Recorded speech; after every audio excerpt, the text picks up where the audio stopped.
دائیں بائیں سے بھی جو پیچھے ہے نا اسے گزارش ہے تھوڑا اٹھ کر زحمت کرے آگے آ جائے دائیں طرف سے. یہ بائیں طرف کی بھی جگہ خالی نہ چھوڑے, بائیں طرف والے بھی اٹھ کے تھوڑا آگے آ جائے, اتنی تکلیف کریں, گزارش ہے.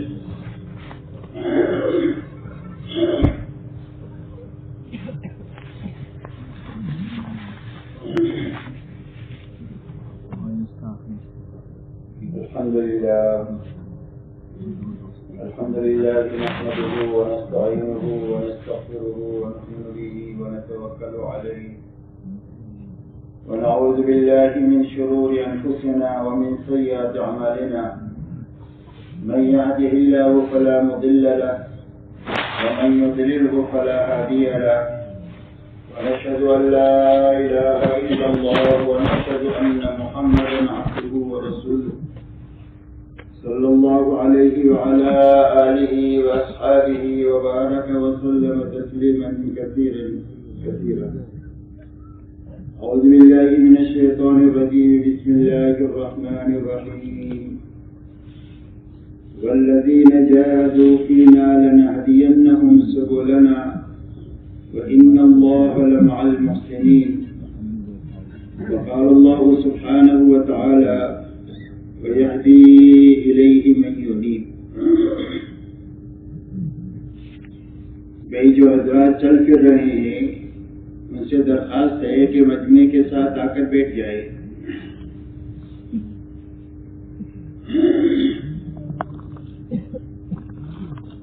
میرے محترم بزرگوں دوستو,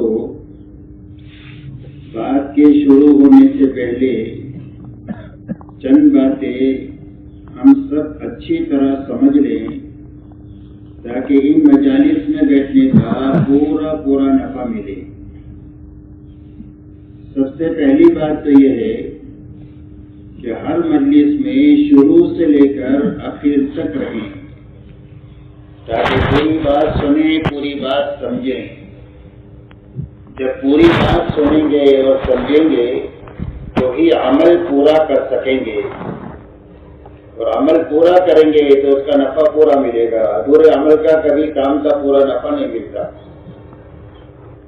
اسی کے ساتھ میں پوری بات کو جاگ کر سننا, اس لیے کہ آنکھیں بند ہو گئی تو کان بند ہو گئے.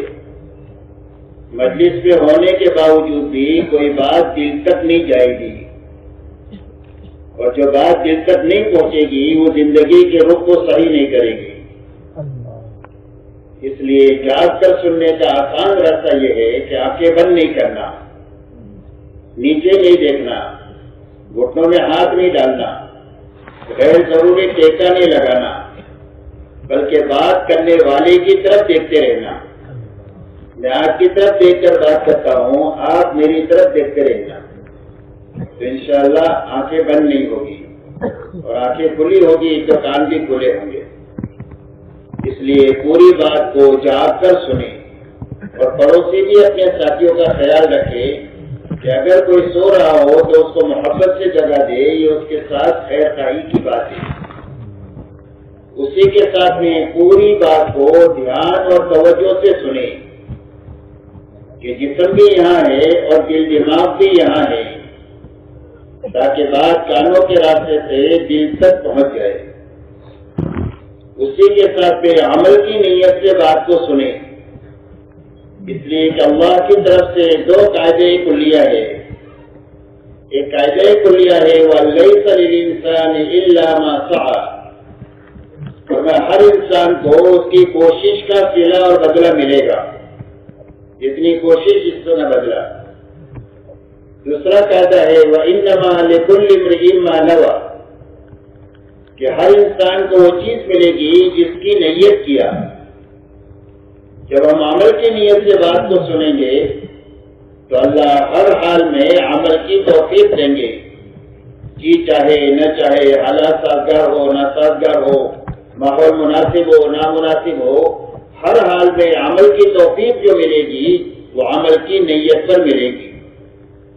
اس لیے پوری بات کو ہر مجلس میں عمل کی نیت سے سننا,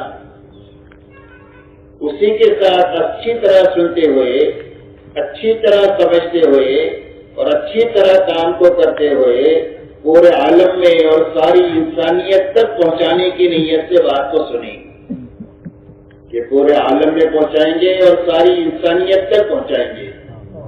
تو عالم تو بہت بڑا ہے، کئی سو ملک ہے، اور دنیا میں انسانیت بھی تقریباً 800 کروڑ ہے. تو سب تک جانے کا کیا راستہ ہے؟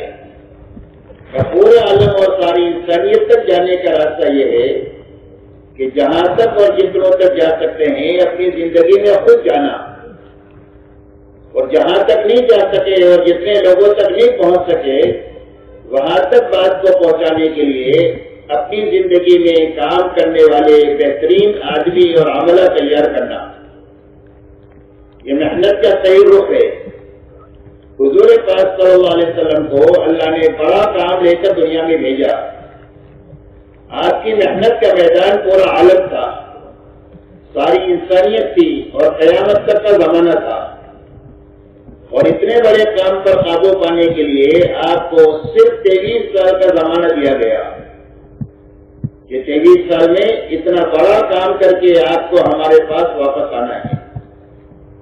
تو اتنے بڑے کام پر قابو پانے کے لیے آپ نے اپنی بس کی تمام تر طاقت لگا دیا اور پورا اپنے آپ کو تھکاتے ہوئے آپ نے پورے حجاز میں کام کیا.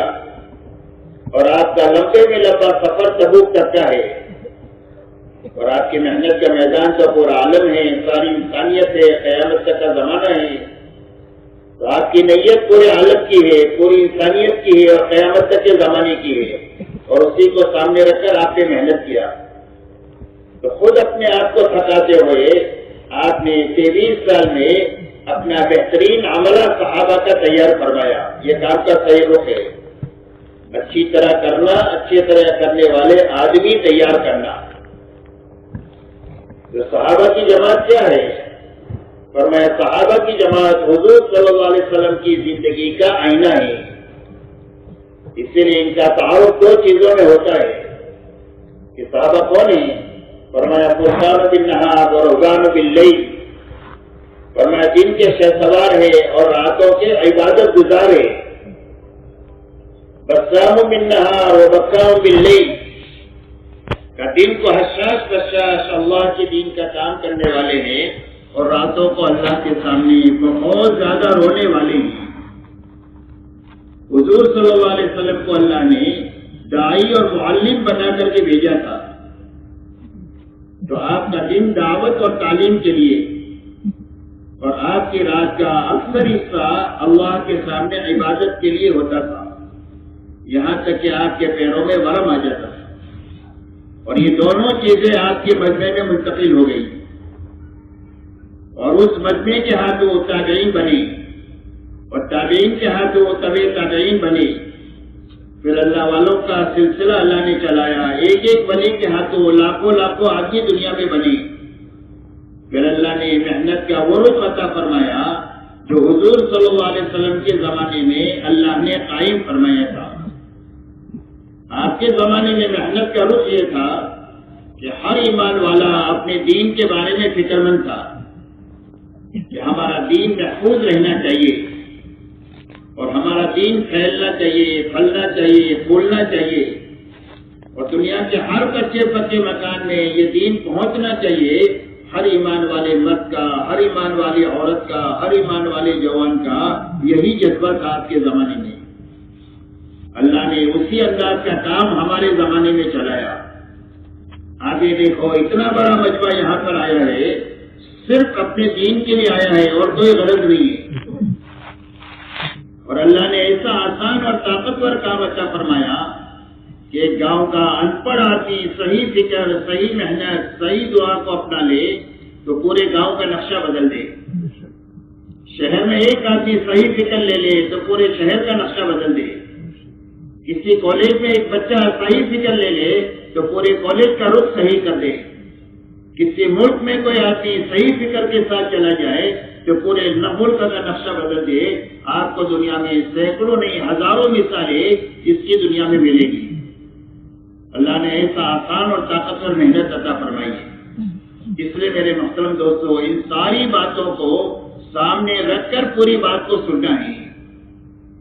ایک تو پوری بات کو اچھی طرح سننا ہے، سمجھنا ہے، اور سمجھتے ہوئے اچھی طرح کرنا ہے، اور اچھی طرح کرتے ہوئے پورے عالم میں جہاں تک اور جتنوں تک جا سکتے ہیں وہاں تک جانا ہے، اور جہاں تک نہیں جا سکتے ہیں اس کے لیے اپنی زندگی میں کام کرنے والے آدمی اور مجمع بنا کر کے دنیا سے جانا ہے. کیونکہ ان چیزوں کی رعایت کے ساتھ بات کو سنیں گے. اللہ تعالیٰ قبول فرمائے، آسان فرمائے، اور ان دن اجتماع میں آنے کو ایسا قبول فرمائے کہ ہماری زندگی بھی اچھی بنا دے، ہماری موت بھی اللہ اچھی بنا دے، اور ہمیں اور ہماری نسلوں کو دین کے لیے اور دین کی محنت کے لیے اللہ تعالیٰ قبول فرما دے. یہ 3 دن میں اپنے آپ کو اور اپنے گھرانوں کو اور اپنے برادریوں کو اور پورے عالم کو اللہ کے دربار میں قبول کرانے کے لیے ہم یہاں پر جمع ہوئے ہیں. اللہ ہم سب کو قبول فرمائے. میرے محترم بزرگ و دوستو، سمجھنے کی بات یہ ہے کہ روئے زمین پر بسنے والے ہر ایک مرد اور ہر ایک عورت کی دنیا اور آخرت کے بنانے کے لیے اللہ نے دین اسلام دنیا میں اتارا ہے، اور اللہ نے اپنی سنت روئے زمین پر یہ جاری فرمائی ہے کہ جو کوئی بھی دینداری کے ساتھ جیے گا اور دینداری پر مرے گا، اللہ اس کی دنیا اچھے سے اچھی بنا دیں گے اور اس کی آخرت بھی اچھے سے اچھی بنا دیں گے. دنیا کا اچھے بننے کے معنی یہ ہے کہ اللہ دلوں میں اطمینان عطا فرمائیں گے، آپس میں محبتیں عطا فرمائیں گے، دعاؤں میں قبولیت عطا فرمائیں گے، مقدر کی تھوڑی زیادہ روزی حلال اور برکت والی بنا کر کے دیں گے، اور اللہ تعالیٰ ایسی صاف ستھری زندگی عطا فرمائیں گے کہ ہر آ کے دیکھنے والا رش کرے کہ زندگی مجھے ملنی چاہیے، جس کو قرآن میں اللہ نے حیات طیبہ فرمایا ہے. اور اللہ جل شانہ آخرت کی ہر گھاٹی عافیت کے ساتھ پار کراتے ہوئے ہمیشہ ہمیش کے لیے جنت میں داخل فرما دیں گے، جہاں پر ہر خواہش پوری ہو جائے گی اور ہر مانگ پوری ہو جائے گی. اور اللہ کی طرف سے بڑا انعام یہ ملے گا کہ جنتیوں سے اللہ فرما دیں گے کہ میں تم سے راضی ہو گیا ہوں، اب کبھی تم سے ناراض نہیں ہوں گا، جس کی بنا پر یہ خرچہ بھی ختم ہو جائے گا، کبھی اللہ ناراض ہو کر ہم کو جنت سے نکال نہ دے. ایسی بڑی کامیابی اللہ تعالیٰ آخرت میں عطا فرمائیں گے اور دنیا میں حیات طیبہ عطا فرمائیں گے.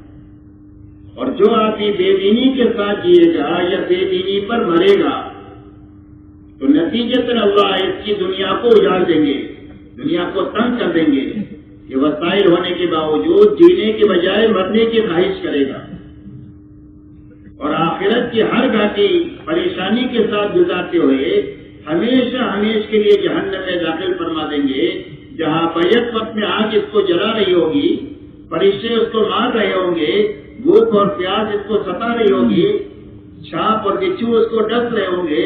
اللہ کی ناراضگی ہوگی. جب اللہ کو پکارے گا اللہ کی طرف سے جواب ملے گا، اقتوا فیہا ولا تکلمون، ذلت کے ساتھ پڑے رہو، ہم سے بات نہ کرو. اللہ اس ناکامی سے ہماری اور پوری امت کی حفاظت فرمائے اور ساری انسانیت کی حفاظت کا اللہ تعالیٰ دنیا میں انتظام فرما دے کہ ساری انسانیت اس بڑی تباہی سے بچ جائے. دوسری بات میرے دوستوں سمجھنے کی یہ ہے کہ اللہ تعالیٰ نے دین جو عطا فرمایا ہے وہ آسان عطا فرمایا ہے، مشکل نہیں کیا. اس لیے کہ اللہ رحمان ہے، رحیم ہے، رؤوف ہے، ودود ہے. اللہ بڑے رحم کرنے والے، بڑی محبت کرنے والے.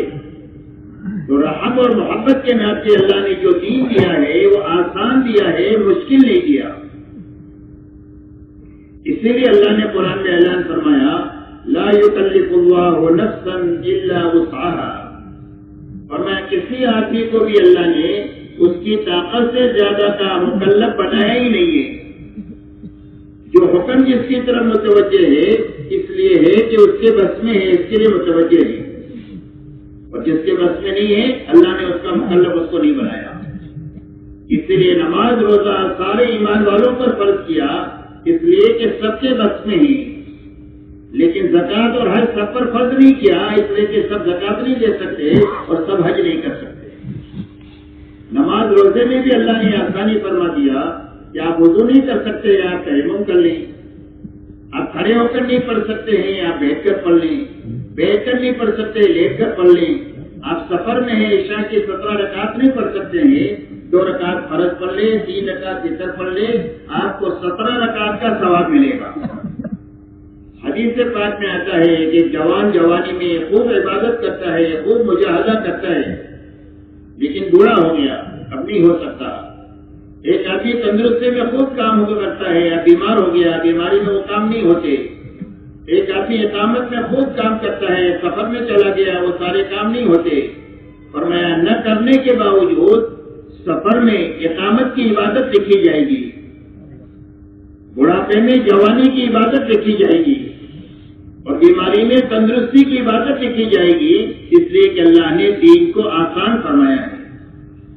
اس لیے یہ بنیادی باتیں ہیں جو ہم سب کو سمجھنی ہیں کہ دین اللہ نے ہر زمانے میں آسان کیا ہے, شروع سے لے کر قیامت تک کے لیے ہر انسان کے لیے دین آسان ہے. لیکن میرے محترم بزرگ دوستو, اگر امت میں چلا پھرا جائے, دیہاتوں میں, شہروں میں, ملکوں میں, تو جو بات کھل کر سامنے آتی ہے کہ سب سے زیادہ مشکل امت کے لیے جو چیز بنی ہوئی ہے وہ دین بنا ہوا ہے. اس لیے آپ دیکھیں گے کہ دنیا کے کوئی کام چھوٹے نہیں ہیں, سارے کام دنیا میں ہو رہے ہیں. کھیتی بھی ہو رہی ہے, ملازمت بھی ہو رہی ہے, ڈاکٹری بھی ہو رہی ہے, انجینئر بھی ہو رہی ہے, حکومت کا نظام بھی چل رہا ہے, سارے کام ہو رہے ہیں. اگر کوئی چیز چھوٹی ہوئی ہے تو امت میں سے دین چھوٹا ہوا ہے. یہاں تک کہ ہماری دینی کمی کا حال یہ ہے کہ آپ کہنے کو کہہ دو کہ 70 ملک ہیں مسلمانوں کے, لیکن کوئی ملک نہیں بتا سکتے ہیں کہ جس ملک میں 100% ایمان والے پورے دینداری کے ساتھ جی رہے ہو. ملک سے نیچے صوبہ, صوبے سے نیچے ضلع, ضلع سے نیچے تحصیل, اور تحصیل سے نیچے کوئی گاؤں کہ جس میں 3000 مسلمانوں کے گھر ہوں اور 20,000 بالغ مرد اور عورتیں رہتی ہوں, اور وہ پوری دینداری کے ساتھ جی رہی ہو, ایسا گاؤں بتانا بھی ہمارے لیے مشکل ہو گیا ہے. اس لیے میرے محترم دوستو, یہ بات سمجھنے کی ہے اچھی طرح کہ اللہ نے جو آسان دین اتارا تھا وہ آسان دین امت کے لیے مشکل کیوں ہوا, اور دوبارہ آسان کیسے ہو سکتا ہے. یہ 2 باتیں سمجھنی ہے کہ آسان دین مشکل کیوں ہوا اور دوبارہ آسان ہونے کی کیا شکل ہو سکتی ہے. پہلی بات تو میرے دوستو یہ ہے کہ آسان دین امت کے لیے جو مشکل ہوا ہے اس کی 2 وجہ ہے. ایک وجہ یقین کی خرابی ہے, اور دوسری وجہ ماحول کی خرابی ہے. کہ وہ بات یاد رہے گی. پہلی وجہ یقین کی خرابی ہے, اس لیے کہ آدمی اپنے دین پر معلومات کی وجہ سے نہیں چلتا اور وسائل کی وجہ سے نہیں چلتا, بلکہ آدمی اپنے دین پر جو چلتا ہے وہ یقین کی طاقت سے چلتا ہے. تو پہلی وجہ یقین کی خرابی ہے, اور دوسری وجہ جو ہے وہ ماحول کی خرابی ہے.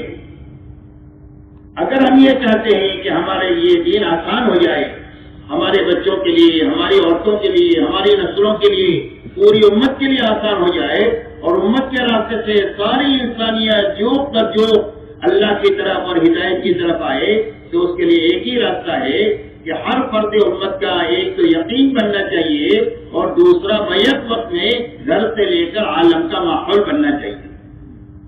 یہ وہی بات یاد رہے گی. بیک وقت میں ایک تو ہر فرد امت کا یقین بننا چاہیے, اور بیک وقت میں گھر سے لے کر عالم کا ماحول بننا چاہیے. اس لیے کہ ماحول کا اثر ایسا ہے جیسا کہ ماحول موسم کا اثر ہوتا ہے. سردی گرمی آئے تو سب کو سردی گرمی لگے گی, امام صاحب کو بھی, مقتدی کو بھی, بادشاہ کو بھی اور فقیر کو بھی. کسی کے ساتھ کوئی اتنی رشتے داری نہیں ہوتی. تو جیسا موسم کا اثر ہے ایسا ہی ماحول کا اثر ہے.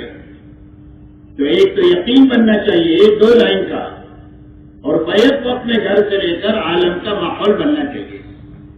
یقین کے بننے کے معنی یہ ہے کہ سب سے پہلے اللہ کی ذات اور صفات کا یقین بنے, کہ اللہ اپنی ذات میں بھی بڑھے اور اپنی صفات میں بھی بڑھے.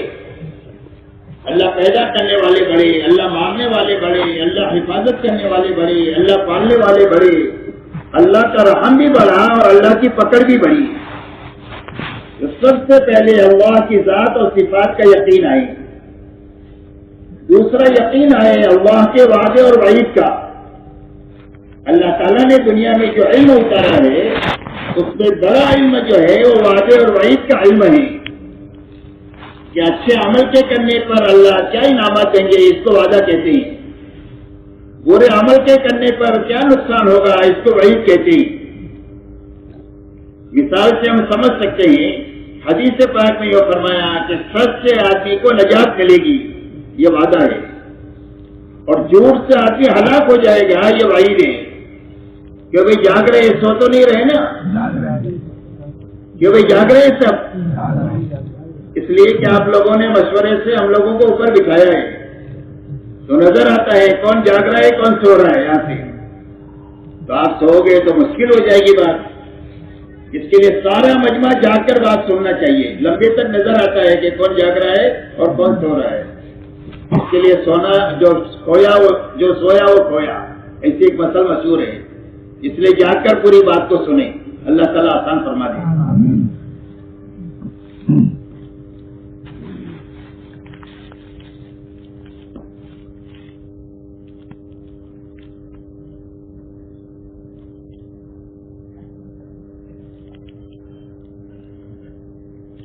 اس لیے سچ میں نجات کی وعدہ ہے اور جھوٹ میں ہلاکت کی وعید ہے۔ اللہ تعالیٰ قرآن پاک میں فرماتے ہیں یمحق اللہ الربا ویربی الصدقات، کہ اللہ سود کو مٹاتے ہیں اور صدقے سے مال کو بڑھاتے ہیں۔ ایک وعید ہے، دوسرا وعدہ ہے۔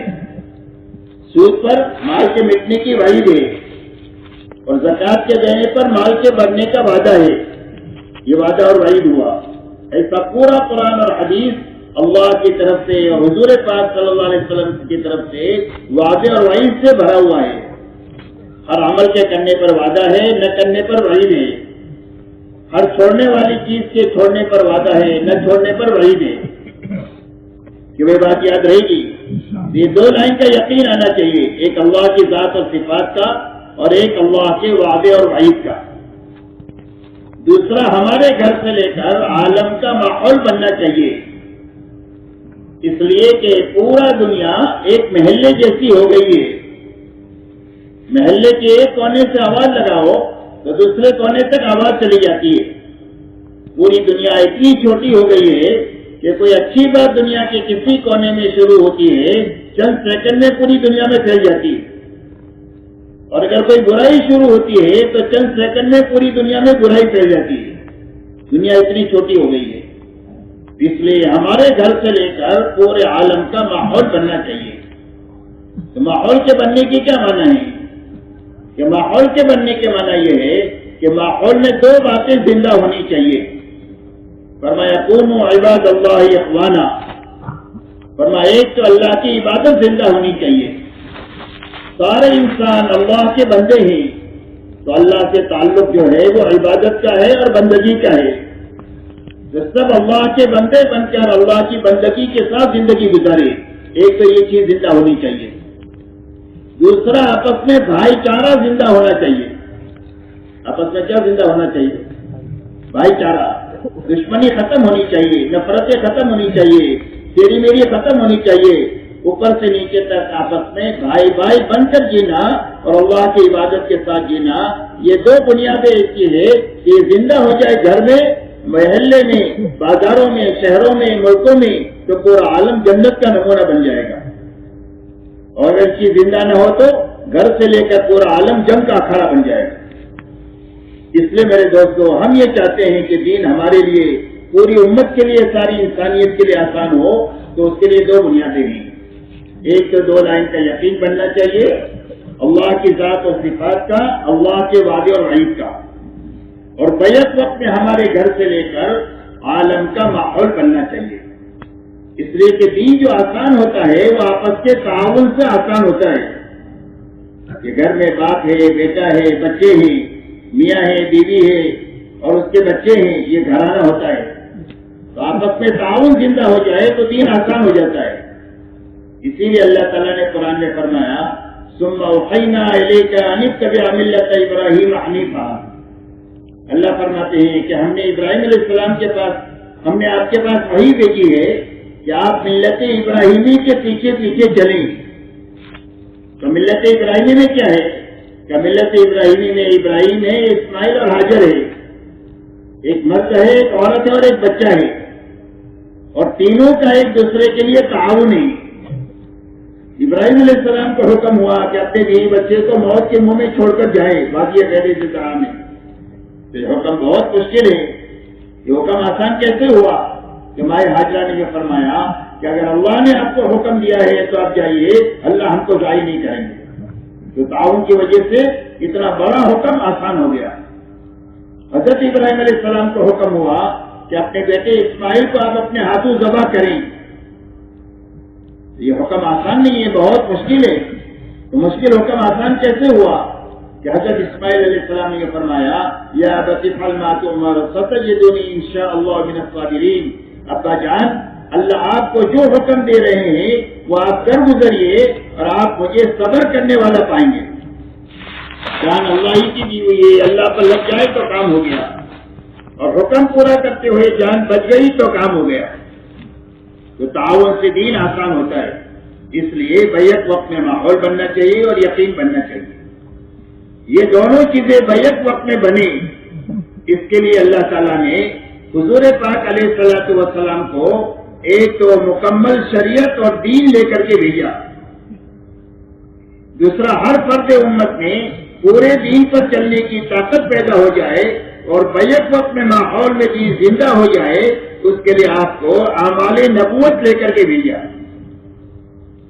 کہ جب اعمال نبوت میں مشغولی ہو جائے گی امت کی، تو اعمال نبوت میں مشغول ہونے کی برکت یہ ہوگی کہ محنت کرنے والے کا یقین بنے گا، اور اس محنت کی برکت سے بیک وقت میں اس کے اطراف کا ماحول بھی بنتا چلا جائے گا۔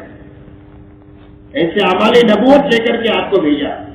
ان اعمال نبوت میں سب سے پہلا عمل دعوت اللہ کا ہے کہ بے طلب بندوں میں بے غرض بن کر جانا، اور ہر آدمی کو سب سے پہلے اللہ کی پہچان کرانا کہ اللہ اپنی ذات میں بھی بڑھے، اپنی صفات میں بھی بڑھے۔ دوسرا، اللہ کے حکموں پر چلنے کا نفع سمجھانا اور بے حکمی کا نقصان سمجھانا کہ حکم پورا کرنے پر اللہ کیا انعامات دیں گے اور نافرمانی پر اللہ کی کیا کیا پکڑ عذاب آئیں گے، یہ انسانوں کو سمجھانا۔ تیسری بات، بے طلب بندوں میں جا کر بے غرض بن کر ان کو آخرت سمجھانا کہ دنیا کی زندگی تھوڑی ہے، اصل زندگی آخرت کی ہے جو کبھی بھی ختم نہیں ہوگی، وہاں کی راحتیں بھی بڑی ہے، وہاں کی تکلیفیں بھی بڑی ہے۔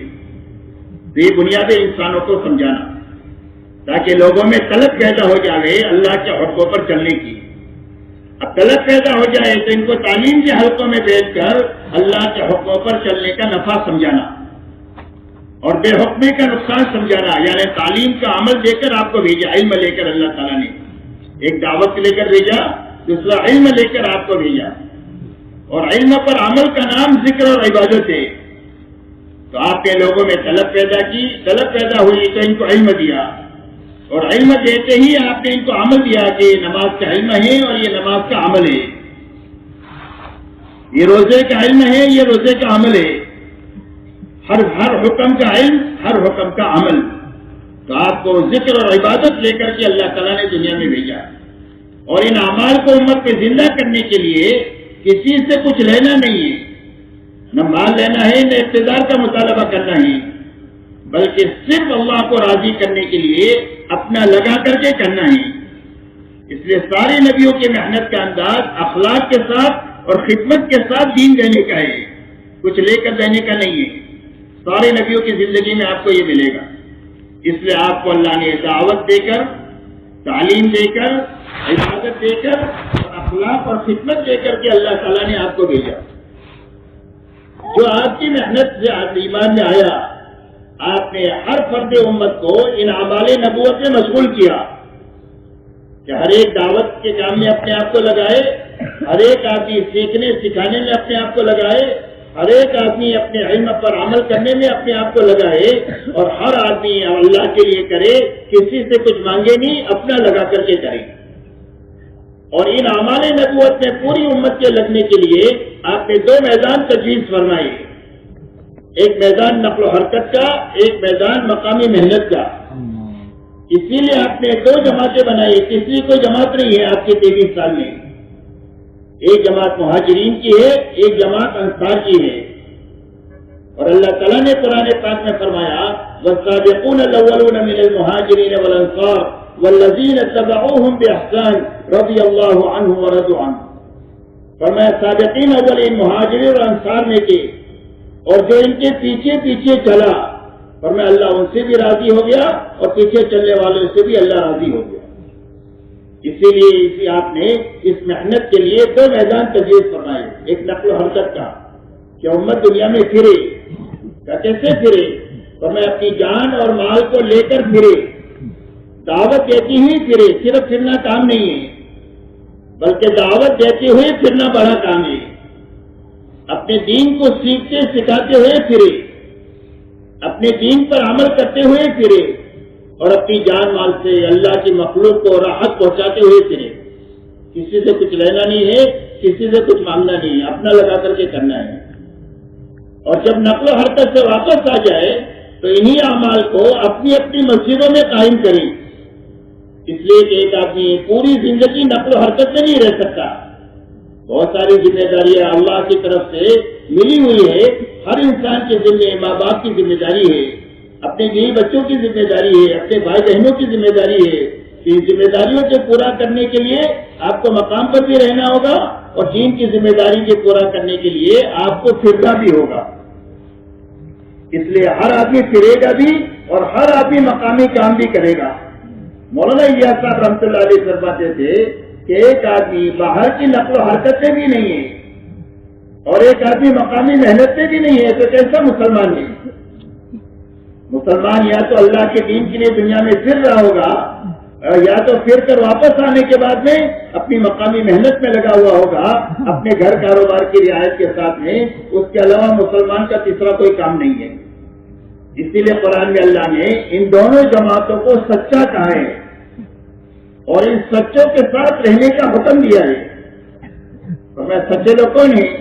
فرمایا مہاجرین سچے ہی اور انصار سچے ہی اور سارے ایمان والوں کو حکم دیا یا ایھا الذین آمنوا اتقوا اللہ وکونوا مع الصادقین کہ ایمان والو اللہ سے ڈر کر زندگی گزارو اور ان سچے لوگوں کے ساتھ رہو. یعنی مہاجرین کے ساتھ رہو، انصار کے ساتھ رہو، کبھی نقل و حرکت میں رہو، کبھی مقامی محنت میں رہو. اس لیے میرے دوستو ایک کام پھرنا ہے ان اعمال کے ساتھ اور پھر کے جب واپس آ جائے تو یہی اعمال کو اپنی مسجدوں میں قائم کرنا ہے. اس لیے کہ اللہ تعالیٰ نے ہدایت کا مرکز مسجد کو بنایا ہے. اسی لیے قرآن پاک نے فرمایا ان اول بیت وضع للناس للذی ببکۃ مبارکا وہدی للعالمین. فرمایا سب سے پہلا گھر جو انسانوں کے لیے بنایا گیا وہ بیت اللہ بنایا گیا مکہ میں. اس کی کیا شان ہے؟ فرمایا بیت اللہ کی شان یہ ہے کہ وہ برکت والا ہے اور وہ ہدایت کا مرکز ہے. ہدایت بیت اللہ کو اترتی ہے اور بیت اللہ کے راستے سے دنیا کے مساجد میں جاتی ہے اور اعمال مساجد کے راستے سے مساجد میں آنے والوں کو ملتی ہے اور ان اعمال مساجد کو اپنے گھروں میں لے جانے کے نتیجے میں ہر گھر تک ہدایت پہنچتی ہے. یہ گھر کا تعلق پاور ہاؤس سے ہو گیا تو ہر گھر میں لائٹ پہنچ گئی ہے. گھر کا تعلق پانی کی ٹانکی سے ہو گیا تو ہر گھر میں پانی پہنچ گیا. ایسا ہر ایمان والے کے گھر کا تعلق ان اعمال مسجد سے ہو جائے گا تو ہدایت مسجد کے راستے سے ہر گھر تک پہنچ جائے گی. اس لیے میرے دوستو ایک کام تو ہمارا پھرنا ہے، دوسرا ہمارا کام مقامی محنت ہے اور ان دونوں محنتوں میں ان اعمال نبوت میں اپنے آپ کو لگانا ہے اور اتنا لگانا ہے کہ لگتے لگتے وہ محنت وہاں تک پہنچ جائے جو اللہ کے علم میں پہنچانا چاہیے. جب وہاں تک پہنچ جائے گی تو صدیوں میں جو نقصان ہوا ہے اس کی تلافی سالوں میں ہو جائے گی. آپ اندازہ لگائیں حضور پاک صلی اللہ علیہ وسلم کی جب بعثت ہوئی ہے تو جہالت آخری درجے کی ہے اور گمراہی آخری درجے کی ہے اور یہ جہالت اور گمراہی 600 سال کی ہے. حضرت عیسیٰ علیہ السلام اور حضور صلی اللہ علیہ وسلم کے بیچ میں پونے 600 سال کا زمانہ ہے جس میں کوئی نبی نہیں آئے. تو جہالت آخری درجے کی اور گمراہی آخری درجے کی، لیکن یہ ساری جہالت اور گمراہی صرف 23 سال میں ان محنت کی برکت سے اور ان اعمال کی برکت سے ایسی ختم ہو گئی کہ ایک مجمع بھی تیار ہو گیا اور ایک ماحول بھی تیار ہو گیا. مجمع ایسا تیار ہو گیا کہ ان کی دعوت ہے اسلموا تسلموا. کہا اسلام لاؤ سلامتی ملے گی. کہا کون سا اسلام؟ فرمایا ان کے جیسے ہو جاؤ، کونوا مثلنا، ہمارے جیسے ہو جاؤ. اتنا بہترین مجمع تیار ہو گیا 23 سال میں، اور ایسا پاکیزہ ماحول تیار ہو گیا پورے حجاز کا، اور خصوصیت کے ساتھ مدینہ منورہ کا کہ اس مدینہ منورہ میں 100% ایمان والوں کے دلوں میں اللہ رسول کی محبت سب سے زیادہ تھی. تلاش کرنے سے آپ کو کوئی بے نمازی نہیں ملے گا. ہر آدمی اپنے دین سے باخبر تھا، ہر آدمی اپنے دین پر عمل کرنے والا تھا، ہر آدمی ایک دوسرے کے حقوق کی ادائیگی کے ساتھ جینے والا تھا، بلکہ احسان کرنے والا تھا، ایثار کرنے والا تھا، حیات کے ساتھ جینے والا تھا، اور سادگی کے ساتھ بھی جینے والا تھا. 100% ایمان والے آخرت کے اور اللہ کی رضا کے تعلق سے کوئی بھی دنیا کا تعلق نہیں تھا. اور 100% ایمان والے اپنے آپ کو دین کا ذمہ دار سمجھتے تھے کہ جس طرح باپ ہوں بچوں کا ذمہ دار ہوں، شوہر و بیوی کی ذمہ داری ہے. ان ذمہ داروں کے پورا کرنے کے لیے جتنی جان کی، مال کی، وقت کی، صلاحیت کی ضرورت ہوگی خوشی خوشی میں لگاتا ہوں. دین کی ذمہ داری کے لیے جتنی جان، مال، وقت، صلاحیت کی ضرورت ہوگی وہ خوشی خوشی لگاؤں گا. ہر ایمان والا اپنے آپ کو دین کا ذمہ دار سمجھتا. اسی لیے حضور پاک صلی اللہ علیہ وسلم کے زمانے میں کام کا رخ یہ تھا کہ جب کوئی تقاضا آتا تھا تو نماز کے عنوان پر ایمان والے مسجد میں جمع ہو جاتے. آپ وہ تقاضا رکھ دیتے مجمع کے سامنے. مجمع میں کچھ لوگ وہ ہے کہ جن کے پاس سواری بھی ہے اور توشہ بھی ہے. بڑا مجمع وہ ہے جن کے پاس سواری بھی نہیں ہے، توشہ بھی نہیں ہے سفر کا. تو جن کے پاس سواری اور توشہ ہے وہ تو چلے گئے، اور جن کے پاس سواری اور توشہ نہیں ہے اور حضور صلی اللہ علیہ وسلم کے پاس بھی اتنا مال نہیں ہے کہ ان کو سوار بھی کرے، ان کو توشہ بھی دے، تو یہ روتے ہوئے رہ گئے. قرآن ان کے بارے میں کہہ رہا ہے تولوا اعینہم تفیض من الدم. اس حالت میں یہ واپس لوٹے ہیں کہ ان کی آنکھوں سے آنسو روز نکل رہے ہیں کہ کرنے کا کام تھا یہ تو چلے گئے اور رہنے گئے. حضور صلی اللہ علیہ وسلم فرماتے ہیں کہ یہ رونے والے جانے والوں کے ساتھ ہیں، اور جو اکرام اللہ ان جانے والوں کا کرے گا وہی اکرام اللہ ان رونے والوں کا کرے گا. اس لیے کہ اللہ کی نگاہ آدمی کے دل پر ہوتی ہے کہ دل کے اندر کا کیا جذبہ ہے، اور اس جذبے پر اللہ تعالیٰ اس کے ساتھ معاملہ فرماتے ہیں. تو حضور صلی اللہ علیہ وسلم کے زمانے میں محنت کا یہ رخ تھا. تو میرے دوستوں ایک مجمع بھی بن گیا اور ایک ماحول بھی بن گیا. ماحول ایسا بن گیا کہ صرف 30 سالہ خلافت راشدہ کے اندر میں پورے عالم میں اسلام کی پھیلنے کی ایسی شکلیں قائم ہو گئی کہ قوموں کی قومیں، ملک کی ملک اور جماعتوں کی جماعتیں غلط زندگی کو چھوڑ کر صحیح زندگی کی طرف آ گئی. یہاں تک کہ اللہ کا کلمہ دنیا میں بلند ہو گیا اور بے ایمانی کا کلمہ نیچا ہو گیا. اتنے بڑے کام کی بنیاد وہ اعمال نبوت ہے، اور ان اعمال نبوت کو قائم کرنے کے لیے نقل و حرکت اور مقامی محنت ہے، اور اس محنت کو وہاں تک پہنچانا ہے جو اللہ کے علم میں طے ہے. جب وہاں تک پہنچ جاتی ہے تو اللہ کی مدد سے دنیا میں کام ہو جاتا ہے، چاہے تھوڑے ہوں چاہے کمزور ہوں. ان تھوڑے اور کمزوروں کے ہاتھوں کام ہو جائے گا. شرط یہ ہے کہ محنت وہاں تک پہنچ جانی چاہیے جو اللہ کے علم میں طے ہے کہ اتنی محنت ہونی چاہیے جو اللہ تعالیٰ حق کو دنیا میں چلانے کا ارادہ کرے. جب کہ اللہ ارادہ فرما دیں گے تو مجمع کمزور ہے تو اللہ اپنے قوت ان کے ساتھ ملا کر ان کو قوی بنا دیں گے. مجمع تھوڑا ہے تو اللہ اپنے لشکروں کو ان کے ساتھ ملا کر ان کو زیادہ کر دیں گے، اور اللہ ان سے حق کو دنیا میں چلا دیں گے، اور بے ایمانی کو اللہ تعالیٰ زیر کر دیں گے. یہ اللہ کی یہی سنت قیامت تک کے لیے اللہ کی یہی سنت ہے. وَلَن تَجِدَ لِسُنَّتِ اللَّهِ تَبْدِيلًا وَلَن تَجِدَ لِسُنَّتِ اللَّهِ تَحْوِيلًا. اس سے میرے محترم دوستو، ہمارے لیے اور پوری امت کے لیے دین کے آسان ہونے کی یہ دو بنیادیں، 2 لائن کا یقین بننا چاہیے اور گھر سے لے کر عالم کا ماحول بننا چاہیے. یہ دونوں چیزیں وجود میں آنے کے لیے اعمال نبوت ہے، اور ان اعمال نبوت کو قائم کرنے کے لیے ایک نقل و حرکت ہے، ایک مقامی محنت ہے. یہ بات سمجھ میں آ رہی ہے سارے مسئلے کے؟ یہ 2 بنیادیں ہیں، ان 2 بنیادوں پر جان مال لگے گی اور یہ اعمال نبوت کے ساتھ لگے گی تو اللہ اس کی برکت سے مجمع بھی بنا دیں گے اور ماحول بھی بنا دیں گے.